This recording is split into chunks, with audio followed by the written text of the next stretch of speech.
Bonjour et bienvenue dans ce nouveau tour d'Europe de la presse. Ce vendredi 19 septembre 2014, nous évoquerons le malaise au sein du PSG, le match décevant de Lille, le bon résultat du Napoli, ainsi que l'état de santé de Jonathan Biabiany. En Espagne, nous parlerons du Real Madrid, principal candidat à sa succession en Ligue des Champions, de la titularisation de Sergi Samper, nouvelle pépite catalane, et en Angleterre, nous évoquerons l'amende que va payer Manchester City dans le cadre du fair play financier et Disco qui pourrait quitter le Real Madrid pour la Première Ligue l'hiver prochain. On commence par le quotidien L'Équipe qui se fait l'écho d'un malaise au PSG. Les résultats en demi-teinte de ce début de saison semblent provoquer des tensions, notamment en ce qui concerne la situation d'Edinson Cavani et des joueurs français. De son côté, la Voix du Nord revient sur le match nul décevant du LOSC contre le FC Krasnodar en Ligue Europa. Menés à domicile, les Lillois ont eu le mérite de recoller, mais ce résultat s'avère bien insuffisant. On passe de l'autre côté des Alpes avec le Corriere dello Sport qui évoque la bonne rentrée en lice du Napoli en Ligue Europa.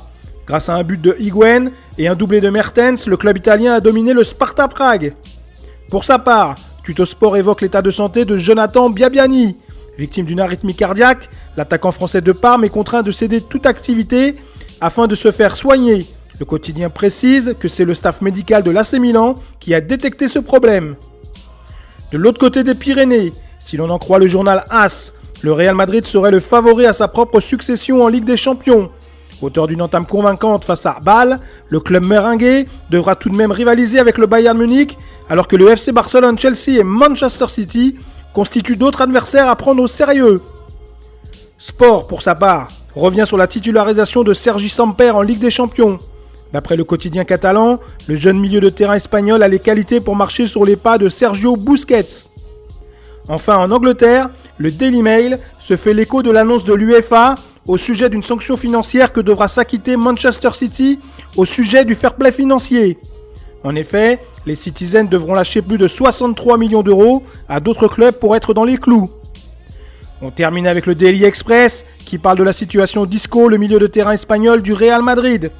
Lors du prochain mercato hivernal, Arsenal et Liverpool seraient tentés de passer à l'offensive à son sujet. Voilà, c'est terminé pour cette semaine. On se retrouve dès lundi pour un nouveau tour d'horizon de l'actualité en France et en Europe.